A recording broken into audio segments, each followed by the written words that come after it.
story unravels. The year is 2049 and it's a different world.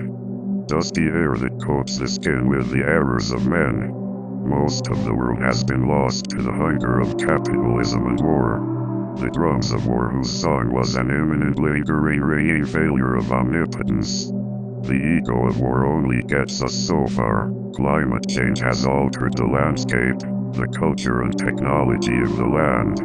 More land underwater and the dustlands have pockets of smaller societies filled with people who were able to adapt to survival. Think of what was once Rome. Midtown markets, but only with much more advanced technology.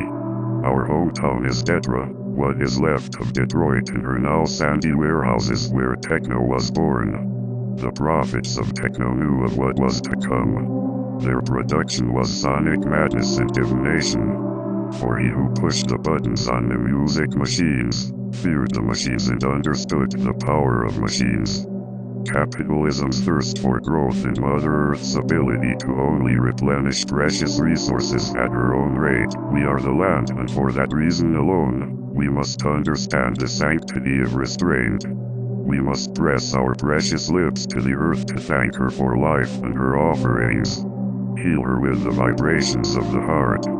We must give her the kind of time we give ourselves to heal. We must also give and not just take. Have we learned nothing from the reciprocity of the two legs' reliance on trees? We breathe breath into each other. Society should have listened to us indigenous people. This all could have been avoided. There are floating trains on the skylines. 5 times a day we hear the industrial rolls of trains moving along fluid sky tracks lit with cerulean LED lights. The sky trains run on a new kind of clean energy.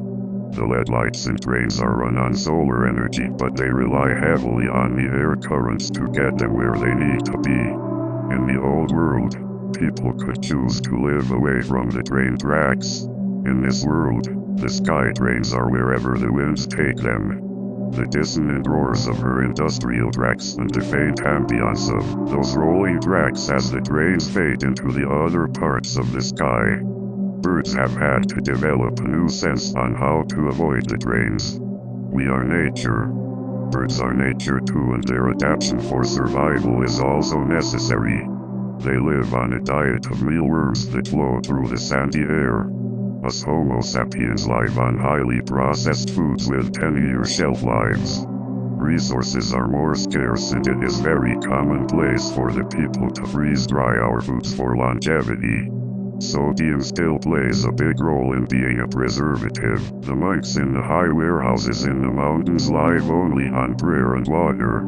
They have found ways to feed the body with only hums and reverberating thoughts of love that move through the body.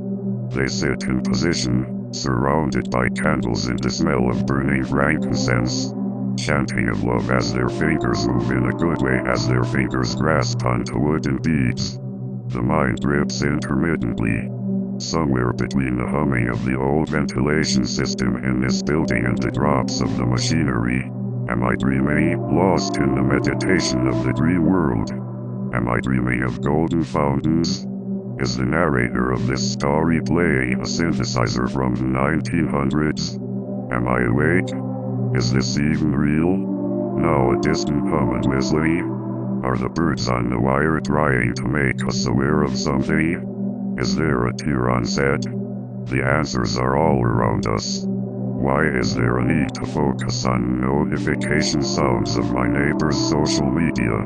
What does he know, and is he just as curious about the sounds in this flat? We are in the soup blend of what is old and new and old. That humming is not just mere humming. The humming is the hymns of digital angels. Impoverished folk who were experimented on for the wealthy. One group needed to be tested on to see which foods would last 10 years, and it's always the poor. They are still trying to upload sentience to computers, and sadly these digital angels are the digital poor uploaded and stuck in a digital purgatory. The poor are always chopped liver and cannon fodder. Someone has to do the labor that machines can't. Someone has to heed the crack of the whip and contribute sentient response in the factories. They still need our body and our labor.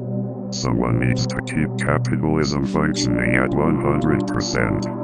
Yet, there is still much to adore about this place. Love has and will always exist. The love that heals the deepest wound. Love that stitches the most torn of hearts. Poor in the factories but rich in the hearts. Today it is snowy. A sacred pause, nature's reminder that Creator is always in charge. It's been unbearably cold enough for the supervisors to give us the day off.